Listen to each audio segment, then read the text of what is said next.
Monsieur Henri Hoover is going to have that smug smile wiped off his face because he's going to have some more open heart surgery today, and hopefully this time we're going to fix him. Right, let's get him apart. So the first thing I had to do was replace a broken contact inside. They look like this here. They come in a kit. They're only £5, but I couldn't get them here, so I had to wait for delivery from England. But now what's happening is the switch won't stay on. The switch is here, and I believe what's happening, it mates up with this part on the other side, and can you see it's damaged? So it's not holding the switch in place. So when you push the button to switch the machine on, this moves, and it doesn't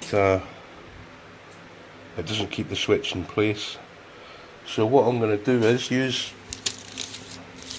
some of these, that's Korean, these floor protection pads, and I'm going to build up that broken part until the switch is held in place, and then we see where we go from there.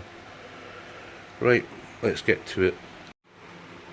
So we're still struggling to get this thing to turn on and stay on. This is the contact I replaced. This is where they are. This one was broken. These contacts look dirty as well, which isn't helping. This is the broken one. You see the little ears have gone.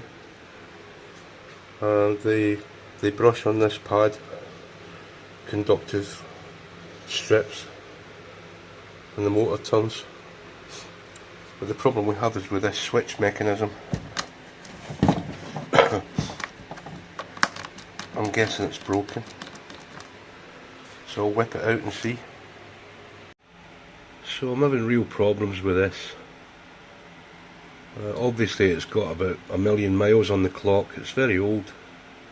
I don't know who it belongs to. Tina volunteered me to fix it as usual.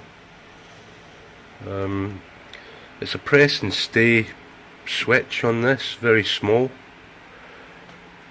This is the thing that mates with it. So the red actual foot switch presses down on this. This is supposed to press on the small switch. It's supposed to stay in until you press it again, and then it comes out.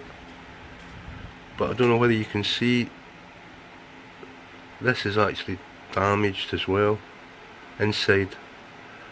So I don't know whether this is mating with the switch. Now I'm toying with the idea of making a modification and putting this switch in instead, but that'll mean cutting a hole here and a corresponding hole there. Something that I don't really want to do. I will do it if all else fails, just to get the thing running, but I don't want to do that. No, it's such a nightmare, honestly, it's such a nightmare.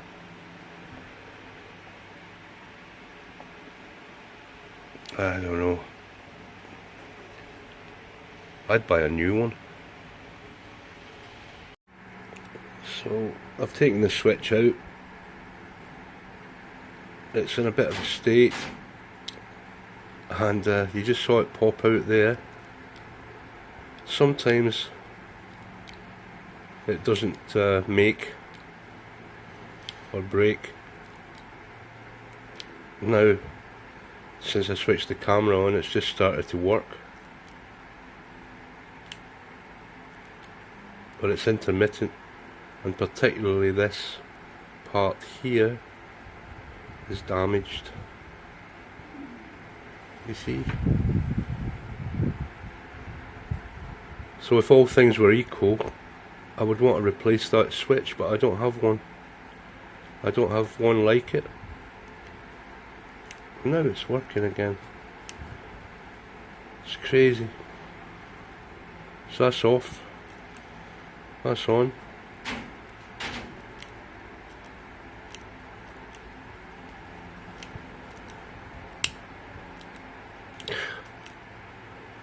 I'll take the switch apart and see if I can lubricate it, see if that helps.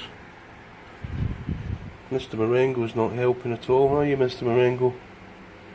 No, sir. Not even a little bit. So I've super glued a piece of plastic into this plunger switch mechanism. It goes in there and sits on top of that spring.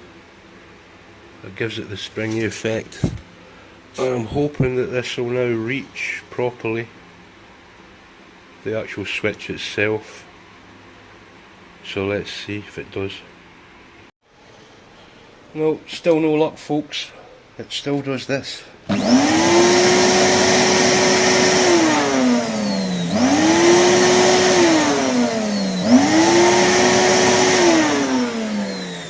switch won't stay pressed in. More thoughts required.